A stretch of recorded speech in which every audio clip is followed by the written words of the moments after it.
Alors revenons un peu sur les équipements que comportera la Mégane électrique, qui était présentée donc hier matin. Donc pour rappel, hein, il y aura plusieurs moteurs, enfin deux, pour être précis, 96 kW 130 chevaux ou 218 chevaux. Couple maxi de 250 Nm ou 300. Pareil pour les batteries, 40 kWh. Pour le bloc de 96 kW, autonomie 300 km, 60 kWh. Pour le bloc 160 kW, autonomie c'est 470 km WLTP. Recharge rapide de 130 kW. Alors, la gamme équilibre aura les jantes 18 pouces, la moteur Biton, phare full LED, climatisation manuelle, 4 vitesses électriques, banquette 1 tiers 2 tiers, axe démarrage main libre, régulateur, caméra de recul, rétroélectrique et dégivrant, aide au maintien dans la voie, reconnaissance des panneaux de signalisation, freinage d'urgence, avec détection piéton, cycliste, intersection, détecteur de fatigue, écran tactile 9 pouces, instrumentation numérique. La version techno. Alors, gamme équilibre, plus les jantes 20 pouces, bande arrière full LED, climatisation automatique, volant, siège avant chauffant, chargeur téléphone induction, écran tactile 12 pouces. Alors c'est dommage qu'on nous impose les 20 pouces hein, pour les versions les mieux dotées quoi. On pourrait avoir le choix de conserver les 18 pouces pour une meilleure conso. Et des pneus moins chers, c'est dommage.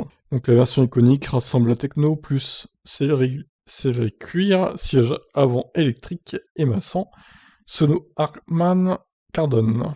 La construction de la gamme est connue. Les deux moteurs seront proposés avec les trois finitions. La version 130 chevaux est d'abord disponible en standard charge, qui permet une recharge en courant alternatif 7 kW. Alors on va revenir là-dessus parce que c'est quand même une honte. Le 218 chevaux propose une supercharge avec recharge à courant alternatif 7 kW ou un optimum charge avec recharge courant alternatif 22 kW. Les deux, 218 chevaux, ont aussi la recharge en courant continu jusqu'à 130 kW. Il manque désormais les prix, dévoilés dans quelques semaines, mais il est possible de passer une précommande pour faire partie des premiers livrets. La commande sera finalisée en février 2022. Alors, ce qu'ils vont nous vendre, ils vont nous vendre une Mégane à bas prix. Alors, reste à voir le bas prix, hein. Est-ce que ce sera 25 000 hors bonus, bonus déduit, 30 000 hors bonus, bonus déduit, on sait pas. En tout cas, ils vont oser nous vendre une voiture qui n'a pas de recharge rapide et qui, en plus de ça, se recharge à 7 kW maximum en courant alternatif.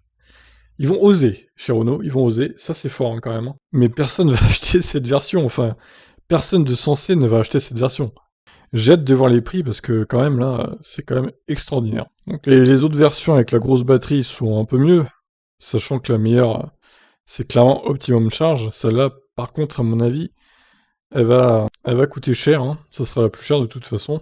Mais je pense que c'est la plus intéressante, la plus polyvalente des Mégane, avec sa recharge en plus à 22 kW en courant alternatif, plus les 130 kW en courant continu, ce qui est quand même bien mieux que la Zoé avec ses 50 kW en courant continu. Par contre, la IV40 standard charge, je suis désolé, mais elle devrait même pas exister, quoi. C'est lamentable de proposer ça aux clients.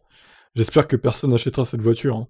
Parce que là, clairement, vous ne pouvez pas voyager avec cette Mégane. Hein. Vous serez bloqué autour de 300 km de chez vous, quoi. À moins d'accepter de passer, on va dire, 7 ou 8 heures à la borne, hein, sur une borne 7 kW.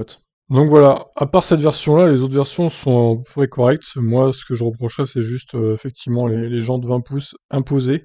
Si j'avais pas eu de voiture électrique, cette voiture aurait pu m'intéresser, honnêtement.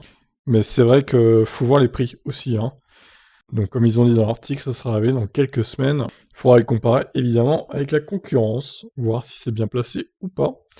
Voilà pour ça, j'ai donné mon avis sur cette voiture. Quel est le vôtre? Bye bye.